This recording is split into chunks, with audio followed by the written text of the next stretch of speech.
Continuamos con el cronograma de la jornada de comunicación digital que la verdad que nos tiene bien acostumbrados. Es muy rico, ha sido hasta este momento muy rica la participación, no solo numerosa, no solo en cantidad, sino en calidad.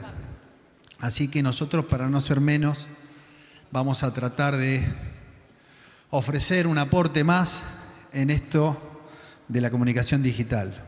Nuestro panel en particular, ahora les voy a presentar a ellos, que son los expositores. Mi nombre es Alejandro Grillo, soy legislador de esta querida casa, que es la Casa del Pueblo de la Ciudad de Buenos Aires. Así que bienvenidos a los que no pertenecen a esta casa. La legislatura es la casa de los representantes del pueblo de la ciudad. El título del panel es Construyendo redes de participación ciudadana. No es casual que vengamos a construir redes de participación a la legislatura. Así que les voy a presentar a quienes nos van a dar su mirada acerca de este tema.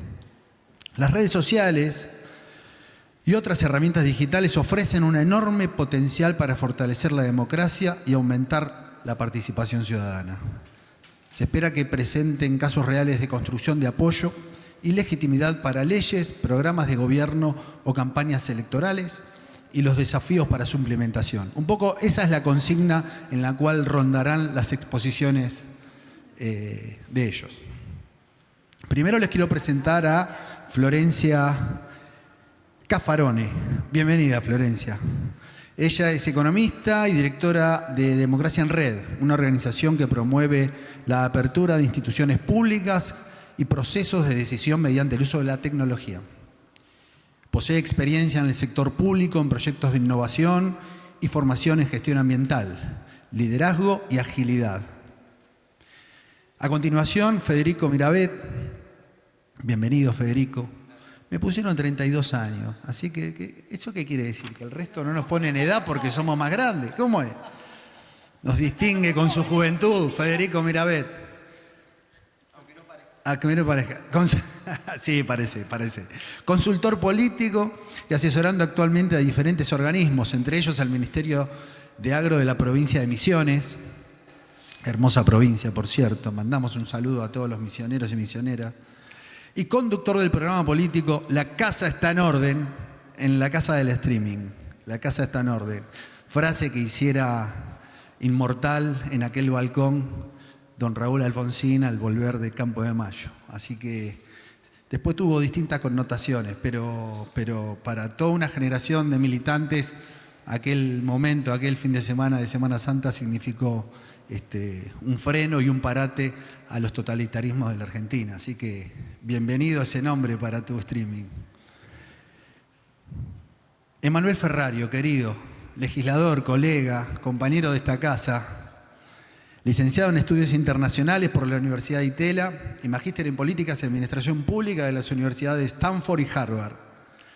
Trabajó en el sector privado, en el Congreso, fue subsecretario de Coordinación en la provincia de Buenos Aires y secretario de Asuntos Estratégicos de la ciudad. Desde el 21 es legislador de esta casa y fue vicepresidente primero de esta institución hasta 2023. Dato de color, fuiste quien me tomó juramento. Así que quedaste inmortalizado en mi memoria, Emma. Por último, quedó. Lo tengo en el cuadrito. Quedó. Por último, la doctora Graciana Peñafort, abogada reconocida por su trabajo en derechos humanos y libertad de expresión, con una sólida trayectoria en defensa de políticas públicas en comunicación. Actualmente es legisladora de esta ciudad, compañera de bloque mío, donde se centra en temas de justicia social, igualdad y derechos humanos, y además de mi amiga. Así que te quiero mucho y gracias por venir a ustedes cuatro. Si les parece, arrancamos con una intervención de cada uno, que les pido que por favor no se extiendan más allá de los 10 minutos. ¿Te parece, Flor? Bueno, en primer lugar, muchas gracias. Creo que en este panel, me toca un poco ser representante de sociedad civil. Voy a intentar hacerlo mejor. Bueno, y también como arrancar un poco diciendo en relación a lo que comentaban en el panel anterior creo que a las organizaciones de la sociedad civil un poco nos pasa como a los periodistas que nos resulta difícil a veces como recuperar esa legitimidad, ¿no? Y que nuestra voz sea escuchada. Entonces tenemos un gran desafío en términos de nuestra comunicación, de cómo hacerla, ¿no? Para que nuestros mensajes lleguen, que quizás hacer las mismas recetas que hacíamos antes no están funcionando, así que estamos como en ese camino nosotros como organización, pero también muchas otras.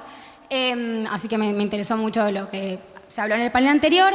Y bueno, en particular voy a contar una experiencia de un proyecto que implementamos en 2021 y repetimos en 2023, que fue el desarrollo de una plataforma para poder informar a la ciudadanía sobre las candidaturas y también sobre las propuestas, digamos, quiénes son los candidatos y candidatas que están para posibles para votar, y por otro lado, qué propuestas tienen, que fue un proyecto que por un lado tenía más una parte de investigación, de recolección de información, y por otro lado de comunicación. Bueno, me gustaría primero contar los objetivos de ese proyecto, que no eran solamente como difundir esa información, sino que el objetivo era sensibilizar a la ciudadanía sobre la importancia de emitir un voto informado en un contexto de que sabemos que hay muy poco interés, obviamente, y también de bajísima credibilidad del sistema político, ¿no? Entonces, bueno, cómo motivar un voto informado en este contexto. Después, obviamente, el objetivo de brindar información que fuera clara, que fuera información confiable, ¿no? Y por otro lado, ¿no? Un objetivo que no es tanto de cara a la ciudadanía, sino también de alguna forma al sistema político, que era poder contribuir a una campaña un poco menos centrada en descalificaciones personales y más orientada a propuestas, con lo difícil que es, ¿no? Porque entendemos que también a la hora de hacer campañas políticas el objetivo es tener resultados favorables, pero a la vez estamos votando y tomando una decisión importante y queremos que las propuestas son también relevantes, pero a veces quedan un poco escondidas entre otros objetivos, ¿no? Entonces, bueno, queríamos buscar un poco contrarrestar esto, pero de nuevo con la dificultad de poder hacerlo, cómo hacer atractivo difundir esta información. Y por último, algo también como muy complicado, ¿no? Pero poder fomentar de alguna manera esto, que se le dé real importancia a las plataformas electorales. Y ahora voy a hacer como un breve detalle sobre ese punto. ¿Qué fuentes usamos de información? Por un lado, bueno, los datos de quiénes son los candidatos y candidatas. Para eso, la verdad que el trabajo hoy en día es bastante fácil porque la Cámara Nacional Electoral publica información abierta, está disponible sobre todas las personas que se candidatean. Entonces hicimos un trabajo de investigación más profunda sobre, bueno, los perfiles de estas personas, que si bien pareciera que es algo que está disponible, bueno, algunos también diarios lo publican, la verdad es que muchas veces las personas saben quiénes son los candidatos por la boleta, la mayoría de las personas, entonces, bueno, quisimos aportar en ese sentido. Y lo otro fueron las plataformas electorales, que esto me parece como un punto importante y también aprovecho como esta instancia para decir que, por lo menos desde nuestra organización, creemos que realmente como habría que jerarquizarlas y que hay una oportunidad en las plataformas electorales de tener una fuente de información confiable en tiempos en los que hay tanto barullo, hay información que llega por distintos medios, hay mensajes que, con un propósito están segmentados o son difusos, y que muchas veces incluso los mismos candidatos a la hora de ir a dar entrevistas se desdicen de un lado al otro o bueno, dicen información como vaga. Entonces tener una fuente, en la cual uno pueda ir a buscar las propuestas, que haya sido firmado y que haya sido presentado ante un organismo público, me parece que es un instrumento que nos podría ayudar si lo jerarquizamos.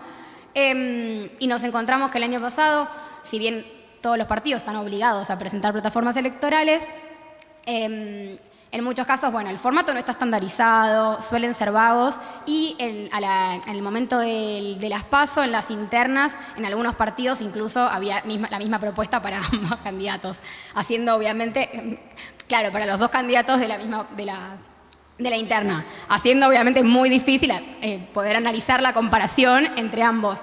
Y de hecho la instancia más rica en que las personas más se interesaron en las propuestas fue en las internas, ¿no? En las que tal vez una persona ya tiene cierta afinidad con un partido, pero después a la hora de elegir qué candidato elige, realmente le interesa informarse sobre las propuestas. Pero de nuevo, muchas veces en la tele, en las redes sociales, hay tanta data que no sabes realmente dónde está como la diferencia. Así que bueno, hago mucho hincapié en las plataformas electorales porque es como apostamos a que realmente en algún momento eso quizás pueda tener más importancia y que creo que desde la comunicación política, digamos, más de campañas electorales, se puede pensar como capaz en campañas en dos capas, en las que por un lado obviamente más el objetivo de resultado y por otro lado buscar informar realmente en propuestas, aunque quizás sea menos atractivo, creo que es necesario, ¿no? Como hacerlo como sociedad. A mí me toca como más el rol un poco más ingenuo tal vez de lo que esperamos como organizaciones. Así que bueno, eso es un poco como el trabajo que hicimos entonces fue relevamiento de datos e información de las candidaturas, armar perfiles de estas personas sobre qué profesión tenían, si habían tenido otros cargos antes y cuáles eran sus redes sociales. Y en cuanto a las plataformas electorales, hicimos un trabajo bastante semi-manual, porque muchas son fotos de PDFs en las cuales lo que hicimos fue dividir por algunos ejes temáticos que a partir de diferentes encuestas de opinión política y a la sociedad, elegimos algunos temas que sabemos que habían sido de interés, ¿no? Que no eran los mismos tal vez que hace 2 años, pero que en 2023 eran relevantes. Y a partir de eso, buscando igual respetar la voz de las propuestas de las plataformas, hicimos un resumen lo más sintético posible, que volcamos en un sitio web. El sitio también tuvo información sobre, obviamente, las elecciones, información general, y también juegos que de alguna manera era más como algo para poder, por un lado, enseñar, pero por el otro lado también para captar el interés del público y que eventualmente llegaran a las propuestas. Después, en cuanto a la campaña de comunicación, que fue uno de los focos también más importantes del proyecto, que de nuevo, como arranco, vuelvo a lo que dije al principio, un gran desafío para organizaciones, entre tanto, chicanas y demás, venir a hablar sobre plataformas electorales puede ser un poco difícil. Y sabíamos que la ciudadanía estaba desmotivada, que lo que piensan son todos iguales. Entonces, nuestro esfuerzo fue cómo decirles que no son todos iguales. Y la campaña entonces tuvo como una bajada, como un paraguas que era... perdón, me estoy olvidando, que es me representa que... Bueno, me lo olvidé. Ahora, parezco chiste. Ahora va a volver, sí. Que básicamente era que nosotros teníamos en nuestras manos el destino, ¿no? Y que no dejáramos a la suerte, sino que teníamos la posibilidad de hacer un cambio y tomar una decisión. Y bajo ese paraguas fue que hicimos toda la campaña, que fue una campaña 360 orientada principalmente a personas igual que viven en grandes ciudades y donde por un lado trabajamos mucho en posteos colaborativos con otras organizaciones, que es algo que como organizaciones no funciona porque a veces no tenemos tanta audiencia. Y por otro lado también trabajamos con comunicadores y con prensa también para llegar a más personas, pero un punto sobre el cual me gustaría como compartir, que también creo que de nuevo vuelvo con esto de qué voz tenemos o qué confianza generamos en la ciudadanía. La verdad que una de las formas en las que más llegamos a más personas con nuestro contenido del sitio no fue tanto a partir de las personas que entraban al sitio o las personas que incluso llegaban a ver nuestros posteos, que si bien algunos funcionaron muy bien, tuvimos personas anónimas que, por ejemplo, en TikTok levantaron capturas de la plataforma del contenido de las propuestas y tuvieron un posteo con 5.000 comentarios en los cuales las personas debatían sobre la propuesta que se había publicado. Entonces, creo que ahí como nuestro aprendizaje fue primero en pensar en productos que otros puedan replicar, ¿no? Que puedan reutilizar y que probablemente no sean bajo nuestro nombre, porque coincidiendo con lo que mencionaban antes, a veces un anónimo tiene muchísima más llegada y confianza para las personas para que tengan la curiosidad para leerlo. Así que eso fue un poco nuestra sorpresa. Es difícil, obviamente, convocar a esos anónimos, pero creo que fue algo que nos sorprendió mucho. Y creo que eso es más que nada sobre lo que quería poner foco, que es por un lado en la necesidad de tener esta información de base confiable para las elecciones o para quienes queremos tal vez promover otras formas de otros debates en periodos electorales y debería ser durante todo el periodo, ¿no? Pero en especial en las épocas electorales, que son todo el tiempo, porque parece que vivimos en campaña, y por otro lado también este desafío que tenemos las organizaciones de la sociedad civil, y entiendo que también el periodismo, de adaptarnos a estas nuevas formas de comunicación, pero a la vez respetando, siendo honestos también con lo que queremos comunicar, que queremos ser confiables, que queremos tener un método también que me gustó que había dicho antes Sole. Así que un poco eso, pero no quiero estirarlo. Gracias. Fuerte el aplauso para Flor, gracias. por esta primera exposición. Si les parece, seguimos un poquito ahora con Fede. Vas a hacer una presentación, ¿no, Fede?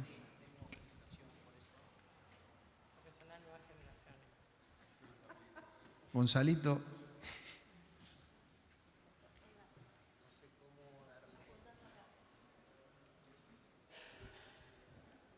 Esto es en vivo.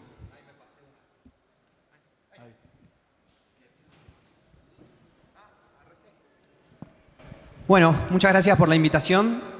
Cuando Pablo y Lu me invitaron a ser parte de este panel, lo que me puse a pensar fue cómo lo armaba para un público tan amplio, desde dónde abordarlo para que interpele la mayor cantidad de profesionales que va a haber en el encuentro.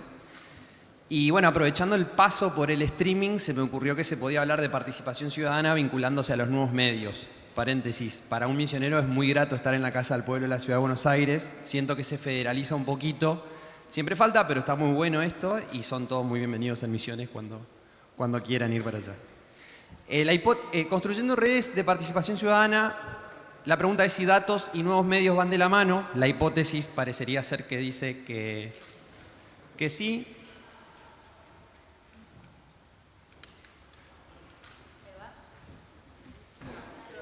Ahí está. Pero nuevos medios traen nuevas audiencias y las nuevas audiencias traen nuevos problemas. Lo que se me ocurrió armar es una especie de efectos que traen estas nuevas audiencias, que son ambivalentes de los medios y las nuevas audiencias sobre los medios tradicionales y la comunicación política. Esto significa que al ser ambivalente tiene dos interpretaciones que encima muchas veces son contradictorias. Y por ende voy a hablar hoy de 3 escenarios que se abren a raíz de estas nuevas audiencias. ¿Por qué hay efectos ambivalentes? ¿Por qué hay interpretaciones contrarias? Porque el público superó el estatus de ser un mero receptor. Hoy somos todos prosumidores e incluso somos más de pro que consumidor últimamente. Y estas ambivalencias y paradojas proyectan preguntas aún abiertas, de las cuales muchas no tengo respuesta tampoco. Internet en todas sus formas y dispositivos impacta, como diría Zygmunt Bauman, de manera ambivalente. Y a esto falta agregarle algo de lo que se habló hoy un montón, que estuvo muy bien, que es la inteligencia artificial. Igual que en su momento los dispositivos tecnológicos en la modernidad, las TICs en la posmodernidad, los nuevos medios de hoy sirven para buenos y malos fines. ¿Cuáles son las 3 posibilidades? Esta perspectiva dual nos lleva a 3 escenarios. Que el primero tiene que ver con una desaparición de una esfera común de debate político. La segunda tiene que ver con una internacionalización de ese contenido comunicacional. Y la tercera tiene que ver con un empoderamiento mediático de la ciudadanía. Las 3 son ambivalentes. El fin de la esfera pública común, la televisión pública, pero no la TV pública Canal 7, la televisión pública en términos generales y los diarios tradicionales o los diarios de referencia perdieron el protagonismo como espacio de socialización interna, a nivel o a escala nacional. Por eso después vamos a hablar de la internacionalización del contenido. Este es el aspecto positivo, una mayor capacidad de elección de esferas públicas más particulares por parte de la ciudadanía basada en una supuesta soberanía. ¿Por qué una supuesta soberanía? Porque entre paréntesis dice la palabra recursos. Es necesario tener una cierta cantidad de recursos para poder hacer esta elección. ¿Cuál es el aspecto negativo? La segmentación que nosotros vemos de las audiencias día a día. Distintos sectores sociales con medios propios expresan primero un distanciamiento, después un estancamiento y por último una radicalización de posiciones mantenidas en esos segmentos. La esfera pública ya no es ese lugar de encuentro con el otro, sino que se genera una radicalización antagonista. Mucho de ese contenido estuvimos viendo también en el día de hoy. Y donde discursos prefabricados encuentran al público que solo reafirma sus ideas previas. Al final yo tengo algo de material recomendado y bueno, hay un poco sobre esto. Y dice algorítmico porque es ese mismo algoritmo el que a nosotros nos lleva exactamente. Hay una entrevista muy buena de Gelatina, de Daniel Haddad con Pedro Rosenblatt de hace 2 o 3 semanas, donde Haddad le interrumpe en un momento y le dice, no vienen a informarse, vienen a confirmarse. Bueno, eso es un poco... Y la fractura de esa esfera común, de esa esfera pública, no se vio acompañada de procesos de integración de debate político, ni hacia el interior de los países, ni entre los distintos estados en el orden internacional. Yo puse caso Estados Unidos porque no quería hablar tanto de Trump, pero bueno, nos come la agenda. ¿Y cuál es el caso que yo vi o percibí en Estados Unidos? La fractura de lo que son las brechas. Por ejemplo, se habló muchísimo del voto latino. Si nosotros 5 somos latinos en Estados Unidos, pero Emma está documentado, la doctora Graciana es profesional universitaria, yo todavía no tengo papeles, no vamos a votar todos igual por ser latinos, sino que hay otras brechas que a nosotros nos hicieron cambiar nuestra elección. Por ejemplo, la universitaria, por ejemplo, los estudios, pero hay una que no se rompió que es muy interesante, pero no es, que es la de género. En la de género sí se vio mucho más eso. La internacionalización de las audiencias, progresiva internacionalización de contenidos y de audiencias. Una esfera de opinión pública de alcance global sería la dimensión positiva. Esto sería positivo en un mundo más unificado. Y acá es donde yo pondría un poco el asterisco, porque ¿qué pasa con el papel clave que juega el Estado como rector de esa globalización? O los Estados como rectores de esa globalización. Claro, exactamente. Y otro ejemplo que yo tengo ahí es cambio climático, y para mí la más importante es la pandemia. A ver, ¿a qué me refiero? La lentitud de la entrada a la discusión sobre cambio climático me parece que es un ejemplo de estos mercados de información, voto o clivaje, que no es otra cosa que fractura ideológica, que tienen sesgos nacionales. Pero la pandemia, si yo les pregunto a ustedes si ustedes creen que los estados se abrieron o se cerraron cuando se produjo la pandemia, claramente se cerraron. Eso habla de una internacionalización de contenidos, pero agendas que todavía son nacionales. Y es más, lo podemos segmentar más todavía. Yo viví en esta ciudad hasta fines de 2019. A mí la pandemia me agarra en Posadas. Yo en mayo estaba jugando al fútbol. Yo en junio estaba yendo a bares, de 4 a 10 de la noche abrían. Acá el confinamiento duró hasta noviembre en la ciudad de Buenos Aires. Bueno, eso también habla de una diferencia, hasta subnacional muchas veces, de contenido. La internacionalización no se debe a flujos migratorios, sino simplemente a procesos de integración multimedia. Y ahora pasamos al último eje, o al último escenario, que tiene que ver con el empoderamiento mediático de la ciudadanía. Múltiples nodos. Yo lo escuchaba a Cerimedo hablar recién de los nano-influencers. Si escuchaba el panel de él antes de armar la presentación, lo ponía acá. Porque son múltiples nodos que permiten deliberación y movilización autónomas por parte de cada uno de nosotros. Desde nuestro dispositivo tenemos capacidad de tomar voz, muchas veces de tomar voto, y la tecnopolítica, que no es otra cosa que hacer política a través de estos medios digitales, desembocaría en democracias deliberativas, a medio camino de lo que son las democracias directas. Eso es una visión de un autor, que es Umberto Eco, en un libro que recomendamos al final, que es la visión integrada o más optimista. Pero hay otra visión también que la propone el autor. Policonsumo de sectores socioideológicos, solamente el primero de los párrafos voy a leer. Policonsumo de sectores socioideológicos hacen a comunidades y territorios políticos diversos y dispersos. Y ahí están los ejemplos al final. El Occupy de Wall Street, el Yo Soy 132 en México, que no era otra cosa que pedido para democratizar los medios de comunicación, hace ya varios años. La primavera árabe, que se llevó puesto a Hosni Mubarak en Egipto, y varios más. El 15M, los movimientos de indignados que vieron el nacimiento un par de años después, nada más ni nada menos que a Podemos, en España. Y el boicot a un acto trumpista que no fue en esta campaña, sino que fue en una anterior en Tulsa, donde las comunidades de seguidores del K-pop coreano boicotearon un evento de Donald Trump en un acto político.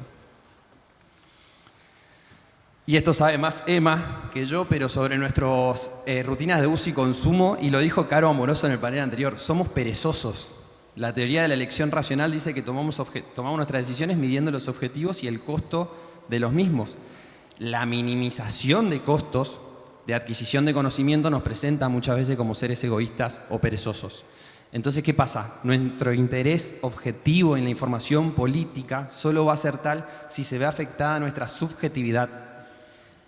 Y ese es el verdadero desafío que creo yo los consultores tenemos, que es ver cómo hacemos para conectar redes e interpelar a personas de carne y hueso, más allá de todo el mundo digital que hoy estamos viviendo.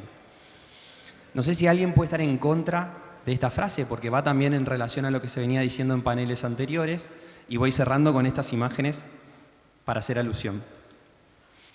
Yo tenía que elegir, me propuse, ¿no?, una sola imagen que a mí me diga, bueno, lo fuerte que ha sido el mensaje que dio Donald Trump en campaña para, más allá de todos los mensajes, no solamente de odio, sino también falsos, como por ejemplo, decir en un debate político que los vecinos de Springfield, Ohio, se comían las mascotas, perdón, los inmigrantes se comían los perros y gatos de los vecinos en Springfield, Ohio. Ellos no están contra mí, ellos están contra ustedes, yo solamente estoy en el medio. Si yo tengo que graficar la imagen que consigue Trump, que es la de no hablarte de política, sino traerte una mesa y sentarte en la cabecera, me quedo con esta. Esto saqué de un pibe que lo publicó en Twitter, pero ese pibe labura en Twitter. Me fui a su perfil para ver quién era, tiene su LinkedIn oficial, todo hace 7 años labura en Twitter y sacó la información de la base de datos. 942 millones de posteos alrededor del mundo, es un récord el día de la elección. 373 billones de segundos pasados en Twitter, también es un récord. Más de 15% de suscripciones nuevas el día de la elección, y no se ve muy bien, pero abajo dice 43% de suscripciones nuevas a Twitter durante las horas de votación y 2.2 millones de horas visualizadas o escuchando los más de 159.000 eventos en vivo que se hicieron por esa red social. Esto la paso, pero la pregunta para la política empieza a ser esta un poco. ¿Qué pasa también con los lugares donde no estamos llegando y hay muchísimo consumo? Esto es un ranking de mayo, del 1 al 31 de mayo de 2024. El que está en quinto o sexto lugar, que es Sprint, es el pibe que debutó ayer. No sé si lo vieron. Jugó contra el puntero del campeonato 50 segundos, un influencer de la misma marca del Club Deportivo Riestra y de él. Todo el mundo del fútbol está hablando de que es una falta de respeto. Yo creo que hay otras cosas que están destruyendo más al fútbol que esa puntual, pero bueno, no es tema de esta conversación.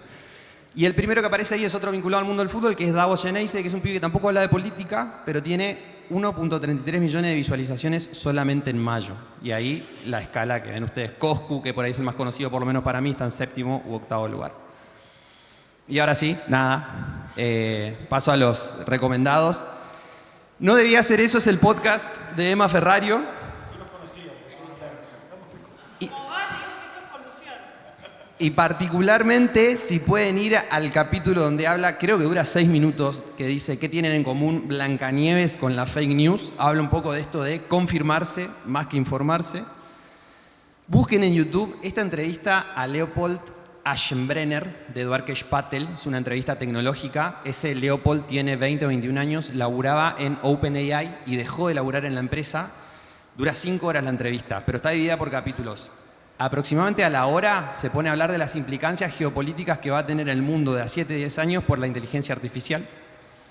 Y el libro El tercer inconsciente de Bifo Berardi, pero las recomendaciones no terminan acá. La violencia política en el país también es importante que nosotros entendamos qué y cómo funciona, por eso esa entrevista, que es la primera ahí, es una entrevista que dio Graciana Peñafort, que también la recomiendo mucho. El documento Democracia en Red, que a mí más me gustó, es el de reír para... Es el de reír para no llorar, que es que los memes suman o restan en el debate público. Eso es una pregunta que se hace el documento. Y el libro del que le hablaba hoy, de la visión optimista, bueno, la visión apocalíptica es la de que está ahí en esa secuencia de Humberto Eco. Él arma esta ambivalencia en ese libro. Así que bueno, muchas gracias. Muchas gracias, Fede. Viniste acá a tirarle flores a los compañeros del panel, con lo cual te agradezco. Me gustó eso, ¿eh? Eso me gustó. Buenísimo. Gracias, Fede. Emanuel Ferrario, la voz. Bueno, muchas gracias, Ale, Flor, Fede, Graciana. A ver, yo voy a dejar como 3 grandes ideas que me despierta este panel. Ideas que tengo escritas, después estamos hablando de revolución tecnológica, digital, yo aún sigo haciendo mis notas en papel, entonces están bien escritas. A ver, lo primero que me parece que sobrevuela tanto lo que dijo Flor como lo que dijo Fede, yo creo que estamos viviendo una pandemia muy fuerte ahora de cinismo, de descreimiento total, de desconfianza total, y creo que eso abarca mucho más que a la política. Creo que abarca parte del empresariado, creo que abarca parte de los medios, creo que abarca muchos sectores.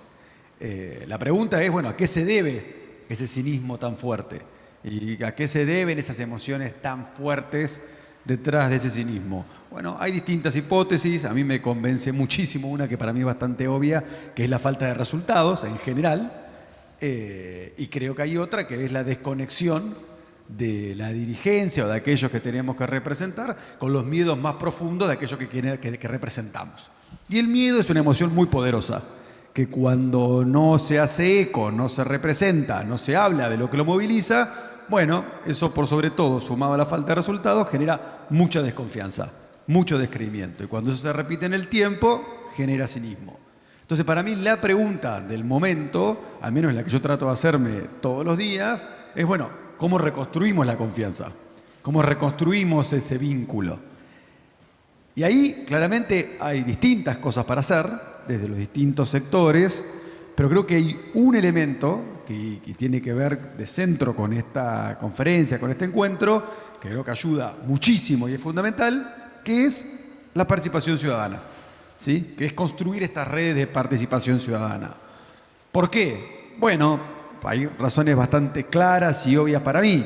Por un lado, por la legitimidad que eso le da, en este caso, en el caso de Graciana, a mí, que somos legisladores y estamos en la legislatura, la legitimidad que eso le da a lo que se aprueba. No solamente la legitimidad que eso le da a lo que se aprueba, las leyes que se aprueban, sino también, incluso porque te ayuda hasta a alertar o anticipar conflictos que puedan llegar a surgir. Y eso me parece que es muy importante. Segundo, por la calidad y porque exige rendición de cuentas. Tercero, que me parece que algo que es muy importante, es la calidad de la ley. O sea, vos tenés la legitimidad, la transparencia, rendición de cuentas y la calidad. Yo hace muy poquito presenté una serie de proyectos que acá Graciana me acompañó, que eso se llama Ley Huella, es una manera simpática de llamarlo, que son proyectos sobre bienestar animal. Yo comencé a trabajar eso con un montón de creencias de cómo tenía que ser eso.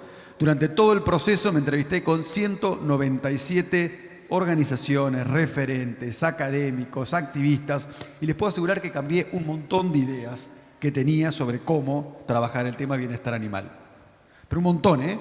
E incluso durante todo el proceso me fui incomodando al respecto, porque arrancaba la reunión diciendo, bueno, yo creo que esto se resuelve de tal manera, y hablando con estas personas que están todo el día en la calle, yo iba con mi experiencia de haber estudiado, haber estado atrás de un escritorio, viendo cómo otros países lo resolvían, otras ciudades lo veían, y hablando con cada una de estas personas, fui adaptando eso que venía pensando.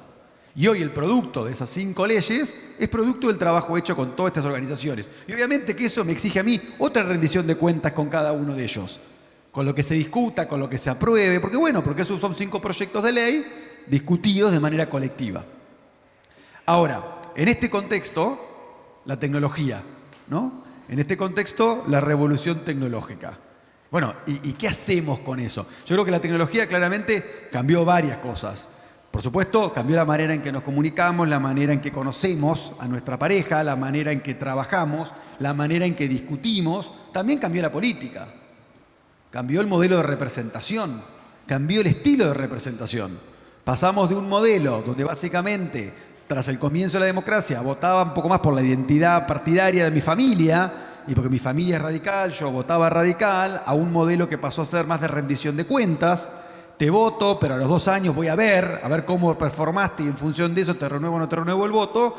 A un modelo que claramente es el acelerado de los últimos 15 años, que es el modelo de los likes. Yo te voto, pero a las 48 horas, si no me gustó lo que hiciste, y te voy a putear en las redes. Y no me va a importar nada. Y te voy a dejar de dar like, o te voy a poner un comentario, o lo que sea. Es mucho más instantáneo. Entonces, ¿qué pasa? Yo creo que estamos en un modelo donde conviven 2 dimensiones. Y es bastante distópico lo que está pasando.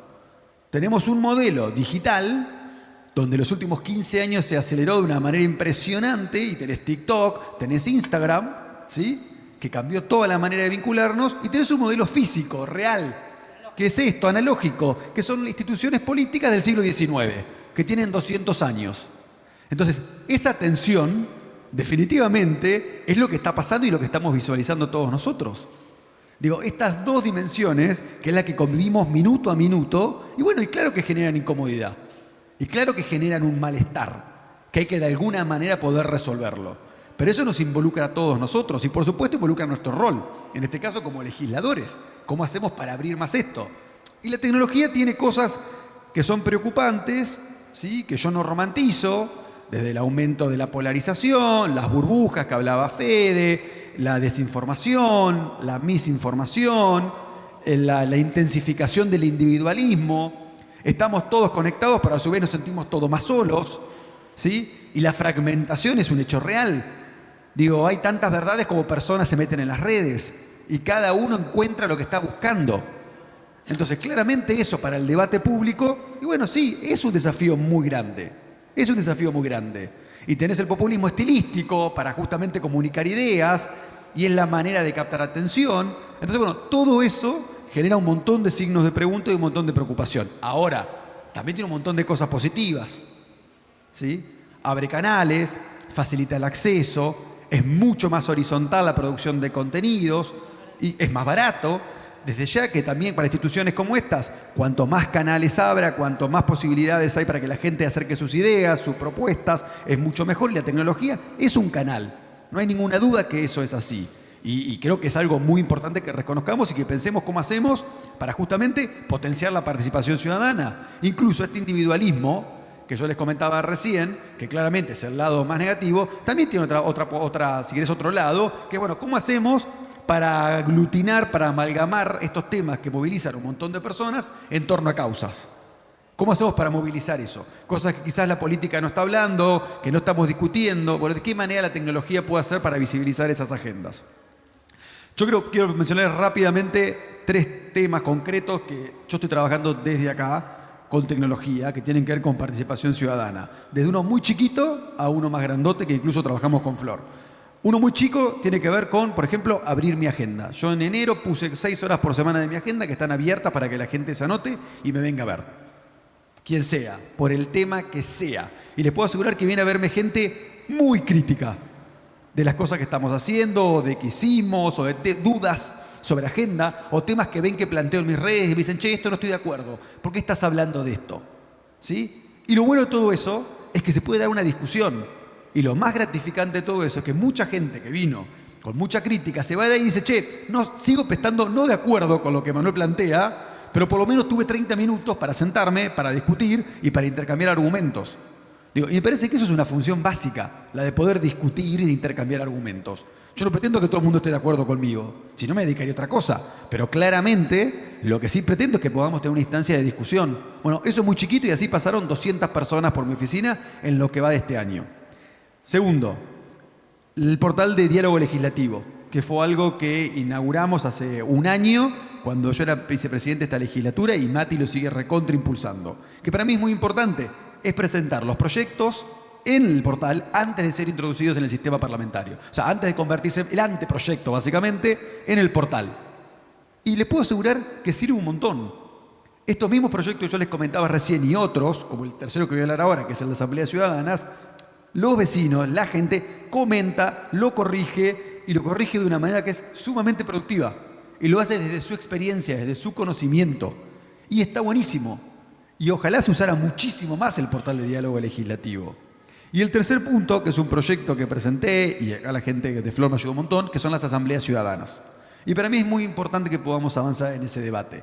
Básicamente es un grupo de personas seleccionadas al azar, que representan estadísticamente la población de la ciudad de Buenos Aires, para discutir un tema. E incluso se puede utilizar un montón de tecnología de vanguardia para lograr acuerdos, consensos, y eso se termina en unas recomendaciones que se acercan a la legislatura. No estamos inventando nada, eso se hizo en un montón de ciudades, en un montón de países, para discutir temas muy complejos, muy picantes y no tanto. Y la verdad que ayuda un montón a la calidad del diálogo legislativo y por sobre todo a que tengamos soluciones que representen a los vecinos y a los ciudadanos. Entonces, básicamente esos son mis 3 puntos que tienen que ver con la situación y la gravedad de la situación, el rol de la tecnología, los pros y los contras de la tecnología y fundamentalmente creo que depende de nosotros y de estas instituciones y de nuestro rol en ellas tener la voluntad para entender que la apertura y el incremento de la participación ciudadana ya no es una cosa linda a tener. Si queremos justamente luchar contra esta pandemia del cinismo, creo que no tenemos otra alternativa que incomodarnos, abrir, escuchar y ser lo suficientemente humildes para aprender de todas las ideas y propuestas que tienen para acercarnos. Muchísimas gracias, Emma. Fuerte el aplauso. Última expositora, doctora Peñafort. Antes de empezar, quiero decir que yo estoy dispuesta a debatir todo, pero sí quiero al final convencerlos a todos. Es la verdad, no les obliga. Dicho esto, voy a decir algo.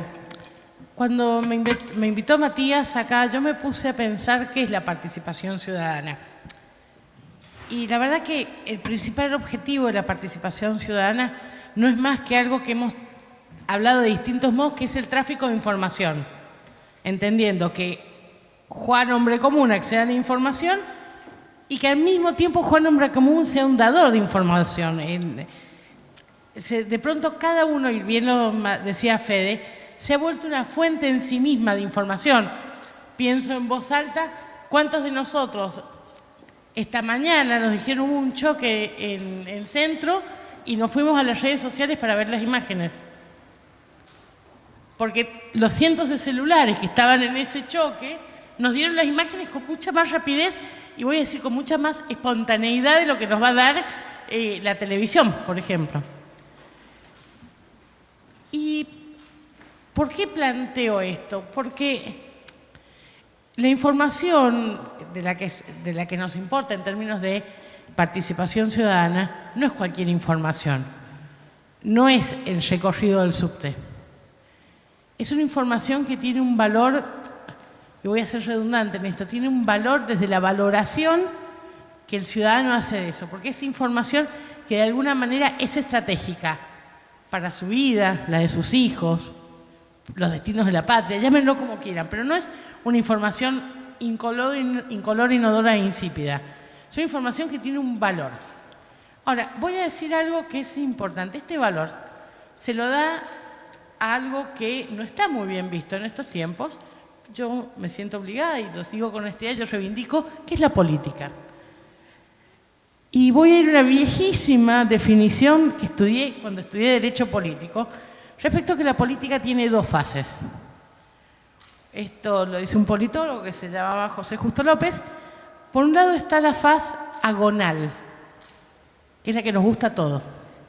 Es la búsqueda del poder, es tratar de quedarse con el poder. Por otro lado está la faz arquitectónica, que es de lo que nos hablaba Flor. ¿Para qué querés el poder? Bueno, es donde entran, por ejemplo, las plataformas electorales.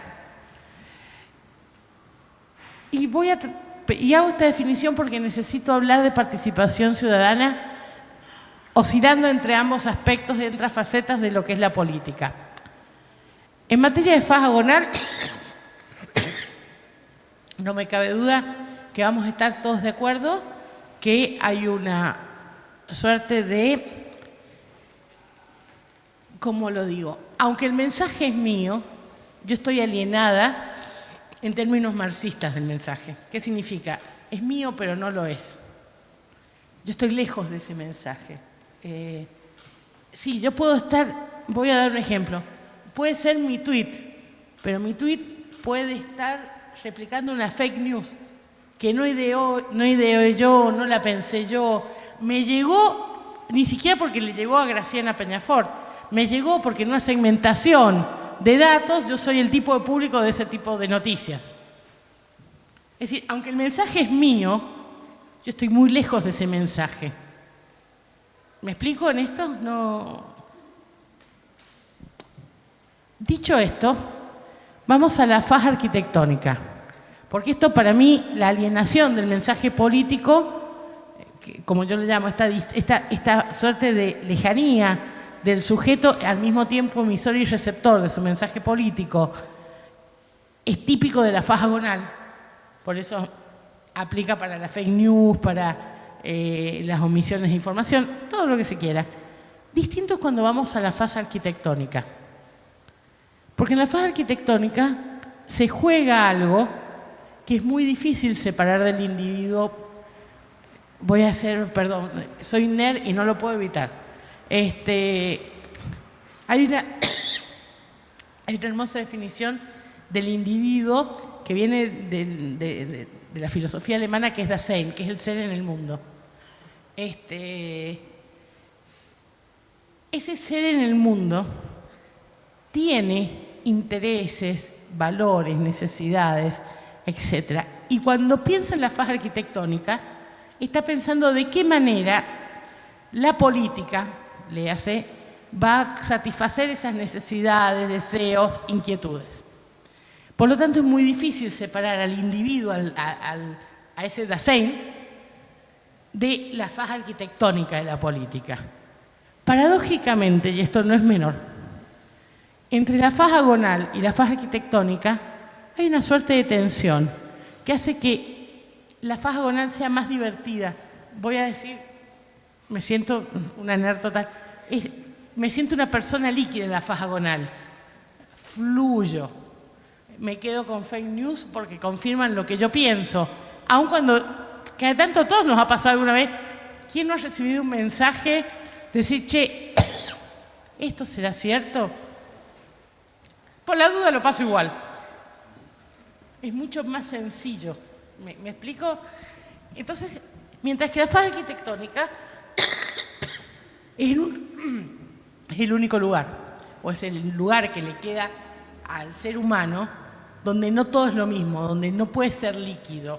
Tus hijos no son líquidos, tu futuro no es líquido, tu país no es líquido. Y yo creo que esta tensión es la tensión que vemos hoy en la comunicación y en la participación ciudadana. Voy a dar un ejemplo, 2 o 3 ejemplos cortitos para que se entienda lo que quiera plantear.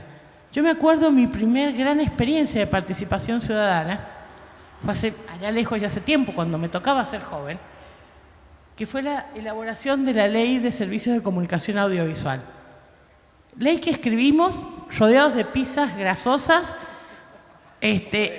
como debe ser, y luego sometimos a debate por todo el país. 24 audiencias, todo el país debatió la ley. Cuando no nos habilitaban la escuela, porque algunos gobiernos no querían, íbamos y hacíamos la reunión en la plaza de la ciudad. Pero todos, académicos, dueños de medios, trabajadores de los medios, participaron en la elaboración de ese proyecto. Y voy a decir algo que me consta. El primer proyecto tenía mucha letra mía. Y a veces yo sentía, ¿por qué me toca mi artículo 7, que estaba tan bonito? Y yo misma me sentía alienada de mi propio proyecto.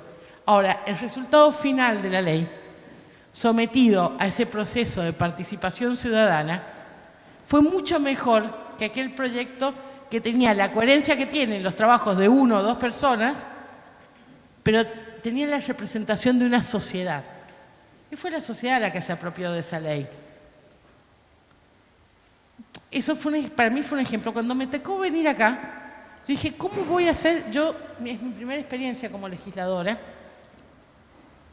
Y además tengo la maldición o la bendición de que yo ni siquiera soy NIC. Yo no nací en Capital.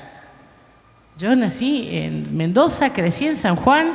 Me cuesta mucho hacer campaña y criticar a Rodríguez Larreta sin que se note que soy sanjuanina.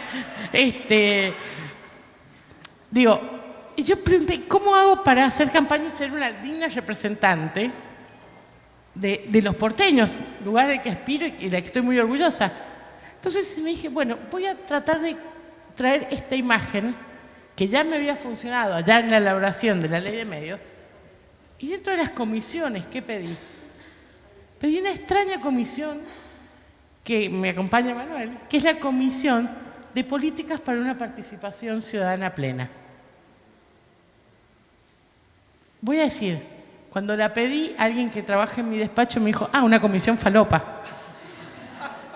Digo, porque capaz que es falopa, pero la verdad es que cada vez que hemos activado la comisión, la hemos activado para discutir temas que se estaban discutiendo en este mismo recinto, más allá de la función que se quisiera cumplir.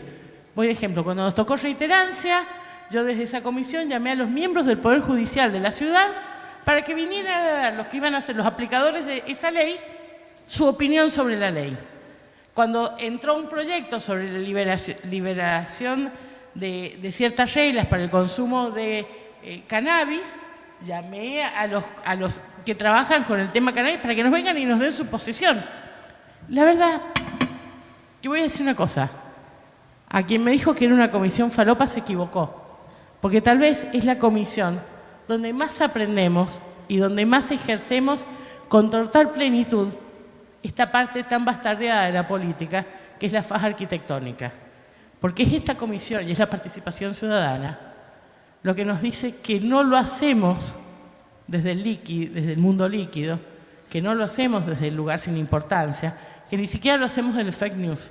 Lo hacemos precisamente de esa serie de valores, deseos y expectativas, que es lo único que esta modernidad que nos está llevando puestos no ha podido quitarnos en un mundo que, como decía Manuel, es cada vez más cínico, a cada vez le importan menos las cosas, la verdad es un valor totalmente relativo, hipotético.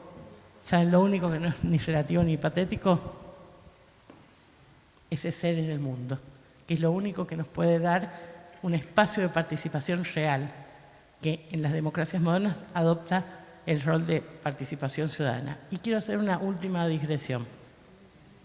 No confundamos participación ciudadana con poder escribir en el libro de quejas. Participación ciudadana no es quejarse. Está muy bien quejarse, pero participación ciudadana es más que la queja. Hay quienes dicen tenemos participación ciudadana porque el libro de quejas es digital. No. No, la participación ciudadana es que de esas quejas vos puedas proponer un proyecto, que alguien que esté investido de la capacidad para empujarlo, puede empujar ese proyecto, y que al final del recorrido no quede en nada, quede una solución concreta, un problema que se solucionó, una respuesta que se dio, una información que llegó a donde debía llegar, porque no es otra cosa que un modo de ejercicio de algo que hemos consagrado como valor máximo en esta democracia. Voy a ser honesta, yo tengo un sesgo, por supuesto, no creo que sea titularidad de quien actualmente gobierna el Poder Ejecutivo Nacional, pero este ser en el mundo es el espacio de la libertad, es lo que no podemos dejar que nos quiten detrás de las falsas noticias, que nos quiten detrás de todas aquellas cosas que parecen que nos dan libertad y nos restringen. Muchas gracias. Impecable, doctora Peñafort. Gracias, muchas gracias. Por la cucaracha me avisan que tenemos un ratito más para poder hacer un intercambio, y ya que monopolizo el uso de la palabra, me voy a apropiar de ella y les voy a hacer primero una preguntita tomando cada uno de los análisis que nos dieron. Rápido, Flor, las plataformas, el laburo que ustedes vienen haciendo en Democracia en Red, el grado de participación etaria, ¿cuáles son los márgenes de edad en los que vos viste, ustedes pudieron ver y laburar en función de lo que trabajaron el tema del interés por las plataformas? ¿Qué edad tienen los más interesados? Fede, en función de la multiplicidad y la amplitud de canales nuevos y de la transnacionalización, ¿esa transnacionalización es mundial? ¿Es occidental?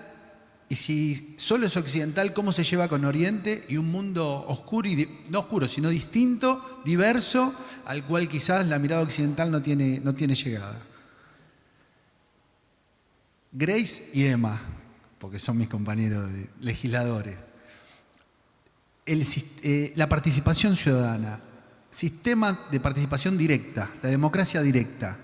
¿Tenemos la posibilidad nosotros, a través de las comunas, de implementar o de soñar con implementar mecanismos de participación directa? Y en ese caso, Grace, ¿cuál es el rol? No cuál es el rol, sino cuál es el límite al cual el Estado tiene que lograr saber articular para no pasarse de estación. ¿Sí? Breve cada uno, ¿puede ser? Bueno, obviamente varía según el tipo de plataforma y quién la implementa. Por ejemplo, en casos de plataformas de presupuesto participativo, por ejemplo en Vicente López la edad de participación era más bien elevada, pero por el tipo de dispositivo, por el tipo de historia del dispositivo de presupuesto participativo en esa ciudad. Después tal vez, y depende también por eso del tipo el tipo de institución que lo promueve y el tipo de consulta que se realice, digamos, si son consultas que se han hecho a nivel nacional sobre temas súper específicos de tarifas. Para los que son de instituciones, yo diría entonces, como para los que son más así los vecinos, podría ser gente más mayor en el caso de presupuesto participativo.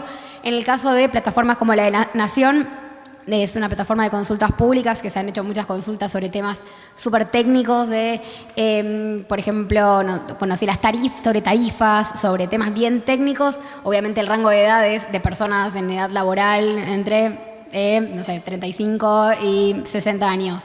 Y después, en plataformas más desde la sociedad civil, más de activismo, el público es más joven. Podríamos hacer como una diferenciación en ese tipo. Pero no diría que necesariamente son la gente más joven, porque está obviamente en línea, porque la gente que está, digamos, los más jóvenes obviamente están más en las redes sociales y es muchísimo más difícil llevarlas tal vez a una plataforma. Esa sería como una conclusión. Pero siempre esto tiene que ver con el contenido y con lo que le ofrezcas a cambio de alguna forma al que participa. Perfecto. Bueno, muchas gracias. Me encantó que cites a Humberto Eco.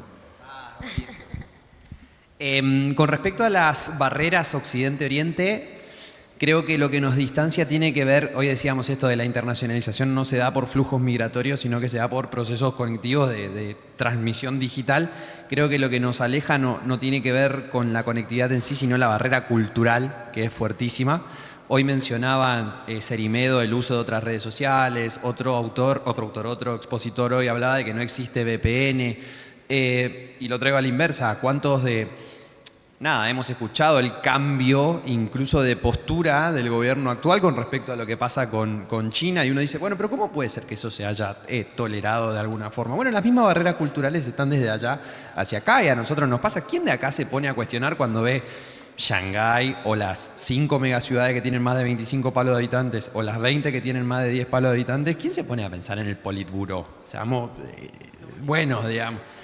Y con respecto a incluso dentro del mismo Occidente hay algo que está muy piola, quizás me contradigo un poco, pero la internacionalización de los contenidos tiene sus matices. Yo le pregunto a ¿alguien sabe quién es Steven Crowder? Bueno, hay un tuit de ayer de una persona que dijo, en Estados Unidos, ¿no? Dejen de decir que Elon Musk interfirió en la elección de Estados Unidos porque tiene el 99% de los fondos federales, el 99% de Hollywood, 3 veces más presupuesto y la mayoría de los medios tradicionales. Elon Musk citó este tuit, por eso yo lo vi. Y dijo, claro, dejen de decir esto, simplemente la gente votó el cambio. Steven Crowder, yo vi que los Avengers, hoy lo citó de Taquión, todos hicieron un video el martes a la mañana apoyando a Kamala. Yo vi que DiCaprio, referente del medio ambiente, apoyó a Kamala. Yo vi acá en Posadas que Hollywood estaba con él. Lo que no vi es a Steven Crowder, un flaco comentarista de la Fox que se va de la Fox hace unos años por conservador. O sea, imagínate lo que era, que se fue de la Fox por conservador. Pero que tiene 5.75 millones de suscriptores en YouTube. Louder with Crowder, ya saben de qué va el programa. Pero tiene un segmento que ni siquiera es el más importante, que se llama Change My Mind, que pone mesitas en la calle e invita a la gente a discutir de cualquier cosa. Change My Mind, y hace 2 semanas hay uno, el encabezado era, vení, convenceme que hay más de 2 géneros. Él sostenía que existe varón y mujer. Se sentó con una piba progresista, la piba le explicaba. Muchas veces le va bien en el debate, muchas veces le va mal, pero que genera engagement. Bueno, 2 semanas atrás se pronunció a favor de Trump, del Partido Republicano, hiperconservador, y llamó abiertamente a votar por él. Qué cantidad de cosas que también nos estamos perdiendo muchas veces. Muchas gracias. A ver, yo por supuesto estoy a favor siempre de abrir todo. Digo, abrir más las comunas, abrir más la legislatura, abrir más el ejecutivo, siempre, y generar más canales. Ahora, creo que hay como varias preguntas para hacer, ¿no? En una es, primero, que estamos luchando, como decíamos recién, contra esta pandemia de cinismo, desde cual la persona que convoca tiene como una carga extra, que es la desconfianza que genera que convoque esa persona. Me estoy pidiendo, en este caso, la institución, ¿no? Entonces, bueno, ¿cómo hacemos para que la gente se acerque? Segundo, ¿quiénes se acercan? Porque lo que vas a tener van a ser minorías como muy movilizadas que se te van a acercar. Tercero, ¿cuáles son los tiempos? ¿Cuál es el proceso? ¿Y cómo haces para que eso después no se te convierta en algo que no llegues nunca a ningún resultado? Esto que estamos atravesando nosotros lo atravesaron muchas ciudades. Digo, no estoy planteando nada que no se haya resuelto en otros lugares o que estén en debate en otros lugares. Pero yo creo que teniendo en cuenta todas esas variables, no hay ninguna duda que siempre la respuesta tiene que ser a favor de eso, ¿no? De generar estas nuevas instancias y de incomodarnos. Porque por supuesto que esto trae una incomodidad y trae que haya que poner en crisis ciertas creencias, ciertas ideas, a que no todo salga a la velocidad que uno quiere. Bueno, pero es parte de todo eso. ¿Por qué? Porque estás convencido que el resultado es más calidad, más rendición de cuentas, más sostenibilidad en la política pública que terminas aprobando. Y en pos de todo eso, abordás los desafíos que planteaba recién. Gracias, Emma. Grace. A ver, ¿existen herramientas? Sí. Igual voy a hacer una primera digresión. Nuestra estructura constitucional establece que el pueblo no gobierna ni delibera sino por medio de sus representantes. Con lo cual el primer límite es un límite constitucional. Podemos tener modalidades de la democracia participativa o semiparticipativa, pero no podríamos tener una democracia 110% participativa, salvo que cambiemos la Constitución. Y yo la verdad no creo que sea un buen motivo para cambiarlo. Pero más allá de eso, también tenemos límites. Estas formas de democracia participativa o semiparticipativa también tienen algunos límites. Por ejemplo, el principio de iniciativa de las leyes tiene límites, por ejemplo, en materia penal o materia electoral. ¿Por qué? Porque bien entendió en su momento los convencionales constituyentes que son temas que llevan a pasiones y especulaciones donde es fácil incepcionar determinadas ideas creyendo que está bien, desviando el objetivo de la figura de democracia participativa. A ver, esto no solo ha pasado en materia de democracia participativa, pasa en materia de impuestos. Por algo el convencional constituyente determinó que los tributos debían ser iniciados por la Cámara de quien representa que los va a pagar, que es la Cámara de Diputados. ¿Me explico? Son sistemas, son cortapisas de orden legal que tiende a preservar algo que todavía es valioso, que es nuestro sistema de checks and balance, es decir, nuestro sistema de equilibrio institucional. Salvando esos límites, que no voy a hacer una larga teoría, se podría profundizar mucho más, por ejemplo, en las comunas. Estoy viendo el cartelito. Finjo demencia, pero lo estoy viendo. Se podría profundizar mucho más en determinadas formas de participación. Yo voy a decir algo que vengo proponiendo desde mi bloque, algo que a mí me parece tremendo de esta ciudad. Tenemos un caso de audiencias públicas que no tienen efectos vinculantes. Entonces digo, ¿para qué pongo a la gente a opinar? Para que vengan y se sientan que participen y después hago lo que quiero. Bueno, una pregunta es simple. Yo pongo audiencias públicas con efectos vinculantes.